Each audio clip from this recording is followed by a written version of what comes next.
We are vastly superior to humans. You know it to be true, so do not resist us. Coming to you live by a tape-delayed basis by means of digital distribution. This is Extreme Hardcore Nerds. Here are your hosts. Look over there. Riding into town to save the day once again. It's time to round up your pulls and ride to the comic store. Here is your Extreme Hardcore Nerds Weekly Comics Report. Welcome back. It is now time for us to discuss comics. We talk nothing but comics. We talk everything comics, and it's also the time of the day where I turn it over to our resident comic nerd himself, Gunner Sipper, as he brings us all the news from pages and panels throughout the week. So, with that having been said, Gunner, what is new in the world of comics this week? I feel like we should just have like a sound clip for that. Yeah. Copy, insert. I really wonder if like he stutters like 1 second, would the whole entire thing just not work? Yes, we've seen, because I've looked at him and he's laughed and it's fucked the whole thing up. Oh yeah, there's been moments where all of a sudden it's like I'm doing it and I'm suddenly getting slower because I can't keep character.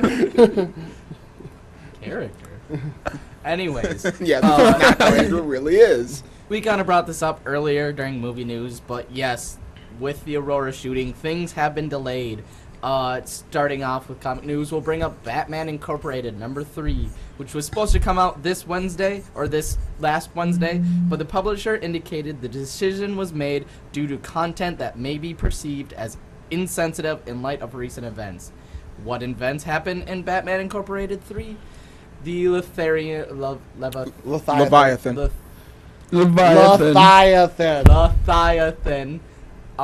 Has either she goes in there or has a henchman draw a gun on a classroom full of kids, and it's 2 panels. It's literally 2 panels. Once again, I can understand delaying it. I'm glad they're not changing it. So I was really upset that I decided to pick up Batman Incorporated the week before this happened, though, because I read 2 and I was like, what? There's only 2? When's 3 coming out? Next week, I can do this. Bam, that weekend happens. Nerd in me was like, oh, I'm glad you're doing it, but I want this so bad right now. Yes, I figured with reading issue 1 of Batman Inc. again, and with what our other story is going to be, especially what happened the last time with Batman Inc., and now the train is starting to roll that way again, I'm waiting for trade. I mean, yeah, no, totally, I can understand that, but it's, I just want more now. Because the first time around, we got to issue 8, we completely skipped issue 9, and then 10 and 11 were slammed together real quick and just put out for the sake of putting it out. Yeah, so. Yeah. Oh well. I'm gonna go back to Scott Snyder. Make me happy again. He does that very, very well a lot of the time. He has that talent. Hopping over into some other news here. Casey Jones gets a spotlight in Teenage Mutant Ninja Turtles Micro Series #6, written by Mike Costa and Ben Epstein, with art by Mike Henderson and covers by Henderson and David Peterson. This most recent tale about Casey Jones explores the sources of his aggression and examines the inner conflicts he faces as a less-than-studious college athlete who prefers moonlighting as a crime-fighting vigilante with the Turtles to say, reading chapters from a Biology 101 textbook. I like it. Casey Jones deserves his own book. He's just, yeah. Casey motherfucking Jones. So, yay. You guys are pretty big Turtle fans, so I figured you were gonna like that one. But speaking of Ninja Turtles, if I can find that here. Still reading that online comic. And it is getting interesting as it keeps going. So, I know you brought him up earlier in the show, too, like way earlier. I don't know if you realize this, but Kevin Eastman? Kevin Eastman. I brought him up in the car. In the car. Was it in the car? Yes. Yeah. Because I looked at him. I looked at him. I brought it up way before microphones were even put in place. Well, my bad. I looked at him strangely, like I'm trying to wonder how he made this comparison. Yes, Kevin Eastman, the co-creator of Teenage Mutant Ninja Turtles, has a new series coming from IDW called Los Angeles. It will be a 6-issue series that Eastman will write and draw with plot input from Joe Pearson and cover artist Simon Bailey. This will A be post-apocalyptic Los Angeles. Yep, and gang warfare. Although this is 6 issues, I think they said this is something they want to expand into a whole universe. So, cool. See how the first 6 go. Yeah. Snake Plissken, Escape from LA. Pretty much. I just wrote his book for him. Good news on some animation rights here. Classic Media, the company that owns the rights to Casper the Friendly Ghost, Richie Rich, Brave Star, Where's Waldo, and a host of other children favorites, has been bought by DreamWorks Animations for $155 million cash. Okay, so Cash. $5 million than what we reported on last week. Yeah.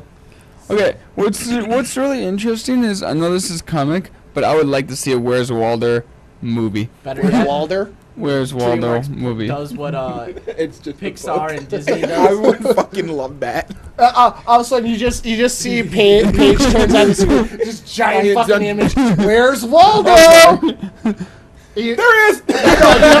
you have the one asshole. He's looking. He can't even say it. He just goes, "There he is! Where? I don't see him yet. Well, he's right there, can't you?" Point him out! Top left corner, third guy on the right! No, his head's the wrong color! Sorry! That hat doesn't have the ball on top. Shit! Greatest interactive movie ever. Wow, we just bridged the gap between video games and movies really easily. Why do we do that? Moving on. Valiant Entertainment sent out a teaser making it look like Shadow Man may be returning soon. Yes, I love it. It's nothing but a black picture and with the words "It's coming." in it. That's all you need. It's Shadow Man. How can you tell exactly? Well, this looks like a shadow. I'm like, I don't see any light. I think you just painted something black, guy. Image Comics announces Point of Impact. In Point of Impact, new Image Comics miniseries by near-death creator Jay Fairbear, and Corey Cornell. A woman's murder brings those who thought they knew her best to the realization that they didn't know her at all. That's an interesting. I'll pick up a first issue of this. I want to see where it goes. I'm gonna wait on this one. I'm with you. I normally will give Image the benefit of the doubt that it's gonna be good. This one, I think. I've got quite a bit on from Image's library right now. I think I'm okay. Yeah. The story of Sleepy Hollow will receive the Zenescope treatment and is scheduled for an October release date. The miniseries is going to be written by Dan Wickline from The Adventures of Sinbad and Call of Wonderland, with story by Zenescope's Joe Brusha, Ralph Tedesco, and Raven Gregory. I'm really looking forward to this one. One of these days we just need to. No, I'll say that off. Already. I'm finding that of all my DC stuff, Zenescope is somehow slowly creeping up into the number 2 spot. Really? Really, they put out a lot of good stuff, He likes the drawings. Gotcha. and the artwork doesn't hurt either. it is friendly on the eyes. Circle, circle, dot, dot. Okay. Oh. Wow, my respect. No, it's not. I'm so glad you fell right on that. Look, No, my the respect, stories- Randy. And it's gone. No, the stories are actually good. Remember that talk we had about lingerie football? Yeah. This is that in comic form. Kiss my I ass. will give you the benefit out of the doubt that you read the articles in Playboy. Oh, Should we move on? yeah, we should. Yes, and a wrestling reference on top of Actually, those are the only Playboys I own. it. Anyways, Saturday's MZM Manchester Comic Con enjoyed a record number of visitors with more than 11,300 gamers, sci-fi fans, and anime aficionados and comic collectors flocking through the doors of Manchester Central, almost double the attendance of last year's inaugural event. So, good. And yes, another convention kicking off. Yes, Dragon Con kind of, is going on right now. Ooh, I forgot about that. Is that in Minnesota? No, that's in Atlanta. That's the big D&D one, isn't it? Mm-hmm. And Star Trek. Yeah. So. So many cons we must visit. So. Yep, I put in my day off request for ours, so. Okay. Are you talking fall con? Yeah? Okay. I was assuming since that's. Okay. I need to fucking. Are you going to PAX? No. Isn't that what FallCon is? No. Oh. Fall Con's in Minnesota? It's a comic book convention at the State Fairgrounds. Oh. But, anyways, Isn't PAX in fall? well, there's two. Yeah. There's PAX East and there's PAX West. Yeah, which one's in fall? I believe PAX PAX East Prime. this So I month? was right. One of the PAX is in fall. Okay. Moving on! Reaching more of our manga fans. Manga. An interview Can we with just say it right, please? no, I will not. We take the manga out of the coconut and put it in the drink. Hey, Zenescope, shut the hell up. In the interview with Naruto's artist Kishimoto has a very good idea on how the series is going to end. When that ending will come is still very unknown. He's guessing maybe another year and a half, but he believes it's going to far surpass that. Which one? Naruto. Oh, and I'm really disappointed that you did not do the Asian accent, which... He doesn't need to go down there. Only one person needs to be the unique special person. Come on. Since we've brought up Dark Knight quite a lot this podcast, in the wave of creators not seeing royalties or other recognitions for their works, in a change of pace, Chuck Dixon is breaking that trend with his co-creation on the character Bane. In a recent interview with CBR, Comic Book Resource, he said, "We always get a piece of what Bane makes. We'll see money from this movie. They have graphs and charts to figure out how much based on how many lines of dialogue he has and how much he's in the movie and how much impact he has on the story. I still talk to licensing at DC. They still email me and talk to me on the phone. We copacetic, thank you. There. I can't say a bad word about DC there. They're very diligent about following up on that front." So No, as far as like rights and royalties and paying stuff out, yeah, DC's right on it. I know, but They I have mean, a I legal know team it's for that.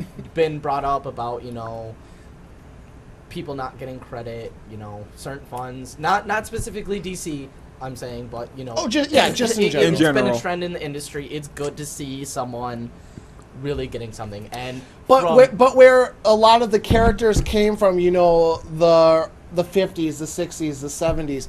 Bane was created in what, the 92? 92. Yeah. So I know I'm just saying, in this trend, I know that it makes sense because he's got that better contract being a more modern character. Yep.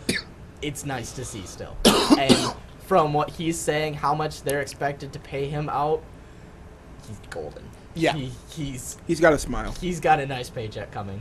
So, speaking of sales and things being sold and money, Todd McFarlane's Sold in money. Is there another way to sell them exactly? bottle caps. Not in this world, Fallout Boy. I'm not going down. Yeah.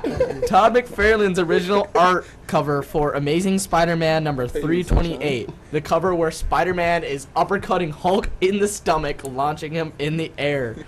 Has been sold recently for $675,250, making it the most expensive piece of original American comic art ever sold. The only comic to stand in its way from the world record is the original cover for 1932's Tintin in America, which sold for $1.6 million in Paris last month. The former... Fucking Tintin? Yeah. My childhood's bright. I'm sorry. I'm not shocked by that at Nope. all, to be honest. It's French, right? Tintin's French, I think. So that British. does not shock me. Yeah. As far as more American art, the thing that this passed was 10 pages of original art from I believe it was Miller's Dark Knight Rises. Okay. And that was not, it was around that 600 ballpark, so it was also doing good. So cool. glad to see some of this stuff. Glad to see Spider-Man take another record. Moving on from that, the official In the non-fail novelization category. of The Dark Knight Rises hints at where the Joker was during the whole mass chaos throughout Gotham. Here's the quote from the book that brings up the Joker. The Joker, who, rumor had it, was locked away as Arkham's sole remaining inmate. Or perhaps he had escaped. No one was really sure. Not even Selina. Okay, so next we need to get Dionne Warwick on the line and get the Psychic Friends Network back together. Why would Selena know?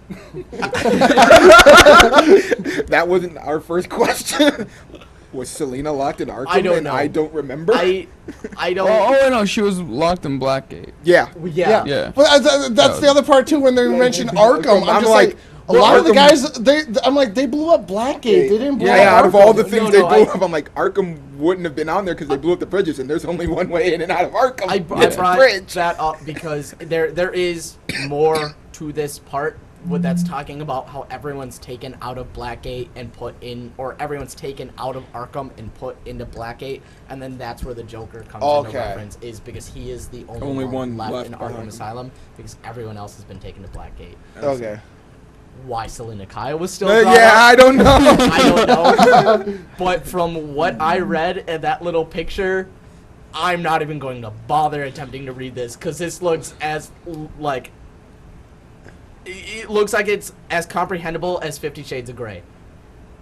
That's how bad this looks. Okay. So, but hey, I mean, it's the official novelization, so that's all we know for the Joker. Okay. And I know in our review we had brought up, hey, I wonder what he would be doing in this chaos. Well, Making it no better. one knows.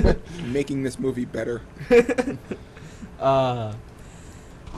Hopping over to Marvel here real quick. Marvel has debuted the first episode of the All Winners Squad, a new web cartoon showcasing the less than successful characters from the Marvel Universe. From the same creators of Marvel superheroes, What the? All Winners Squad brings together Howard the Duck, Squirrel Girl, Hypno Hustler, Ruby Tuesday, Frogman, the Walrus, Mr. Fish, and many, many more. Did you watch this? No, but God, do I want to. This sounds so awful and so good at the exact same time. Better yet, it looks like they're getting the full, the not licensing, but the full, like they're pushing products, so we're getting action figures. Oh, even t-shirts. better. Nice. I God, now we can actually have the A squad and the very, very far left B squad. If the world ever goes into complete chaos and they all go out, this is what you got left to work with. Yeah, I am pretty sure I saw in that article that they were doing full product release. God, now that you said that, now I want to see that Avengers come out where it is this squad. The secondary squad that they got to deal with. Yeah, all the original superheroes are gone. We're left with this. Have fun, boys. All I care is their Squirrel Girl. I was going to say Howard the Duck. I was Yeah. going to go with Howard the Duck, but Yeah. Squirrel Girl's right up there. Reference to last week when we brought up Ultimate Spider-Man, it was Howard the Duck in that episode. Okay. So just throwing that out there because it was going to bother me until I found out. Also, disappointing news for you. This must have come up just today. Marvel has canned its upcoming Thanos origin story, which was due to hit in October. Thanos, Son of Titan. Yep. I'm fine. I see you added this one on here. Do you have any other? That was just pretty much it, was that the rumor was going around, and I found that one on Major Spoilers. Or no, that wasn't on Major Spoilers. That was on IGN. And they called and reached out to Marvel, and it is confirmed. Yep. There's no explanation, just that they canned it. Wait, So- so Thanos is not the Avengers? No, Thanos No, is in the it's in the Avengers, Avengers, but they it's were just- But they were Oh, going but- to do a book saying, here's Thanos. This is what you need to know about him. So when he shows up in the Avengers, everyone's not scratching the head going, who the hell's that guy? It's okay. Just go grab the Infinity Gauntlet whatchamacallin beforehand. Well, that explains is Thanos' Thor origin. probably coming out before the next Avengers? Yeah, but they're not going to have Anything to The do- only Anything to do Marvel with the movie that's Infinity going to Gauntlet. have anything to do with Thanos, even in their slightest terms, is going to be Guardians of the Galaxy. Yeah. And that one's Oh. probably going to be very Thanos heavy, if I had to guess. If I had to speculate, I'm guessing they're going to get their ass kicked by him, which is going to lead up to Avengers 2, where they're going to be like, hey, Tony Stark, help us out. So who is this You remember guy? that thing about you being Or can you tell me Hero? later? Yeah. Prove it real quick. In the car. Yes. So, anyways, I know you were going to. I was look gonna into pick it this. up just to look to get it, and because it's like, hey, a quick shot of everything. That's fine. I'm still gonna go grab Infinity Gauntlet and then the other couple of books for it, so that and I'm pretty sure I can go online and just type in Infinity Gauntlet collection, and it'll give me the list of everything that has to do with it, and I can just read that in succinct order. So But hopefully we'll get a little more about this as to why. At least I'm hoping to see more of why. But worst case scenario, oh well. not everybody wants to read an omnibus, unfortunately. Yeah. Not like me. Yeah, I don't. That's why I'm really shocked by this announcement. So, speaking of semi-shocking announcements and the little happy dance I performed earlier this week, Grant Morrison is unfortunately leaving Action Comics after issue number bastard. 6. You would be happy for that? No, the shocking statement. The happy dance is coming up. Uh-huh. Grant Morrison change it. leaving Action Comics, I believe, after issue number 16. 16, I want to say, yeah. And Batman Inc. after They're issue 12. Is it 12? Okay. I thought it was 12. It's sometime around there. In 2013. So will we continue after Grant this? Morrison's. Now, you have to precipice on this one. Grant is not leaving DC. He's just done with superhero books. Yeah. He's still working on his As- Wonder Woman, graphic novel tracing back to the original Wonder Woman, and then he also has another project in the works that he's working on with DC too. Yeah, and this isn't even saying he's done with superheroes. This is his long-term plans have no superheroes in them. Yeah. So He's told all the stories he wants to tell out of his little notebook. Now it's time to move on to something else. And then, knowing him, give him about 5 or 6 years, and then he'll come back. yeah. So and also Robots. this isn't. I believe. I know at least with Action Comics, this isn't the end of these series either. This is his run on it. Somebody else is gonna somebody will No, pick so up it's picking up Action, and Batman Inc. We're not. Batman So Inc. you're not- I'm going to guess is going to be done Okay, so hopefully because Grant has been the only one that's yeah. written Batman Inc. So we'll see. Maybe that's good. Maybe this will be in the next wave. Stay tuned on that one. Obviously, Action Comics, yes, we know. The part where we're all about to stand up and do our happy dance. Following Grant Morrison's announcement, as a retweet on Twitter, Rob Liefeld also announced his imminent departure from DC. Woohoo! Has shared that he too is on his way from company-owned characters to creator-owned work. Rob, I'm telling you right now, if you need help packing, give me a call, buddy. We'll get you going. So, The word Grifter- subtle doesn't mean anything. It really doesn't. You've known me long enough to know that. Yeah, What three is it? It's Grifter. Deathstroke, and oh shit, I can't remember the third one. God, what's his name? Hawkman. Hawkman. Savage Hawkman. So he will be leaving those projects. And Grifter's done. Savage Hawkman, I would like to see done, but they'll probably try and slap a Band-Aid on it and try and keep that one going. Deathstroke, I don't know if you can pull it out of the abyss, but I want to see that one keep going. so hopefully someone can pick that one up. Hey, maybe let's get some fresh artists on there. Go back. It's to about time for some fresh faces. it's about time for a shift change for everybody.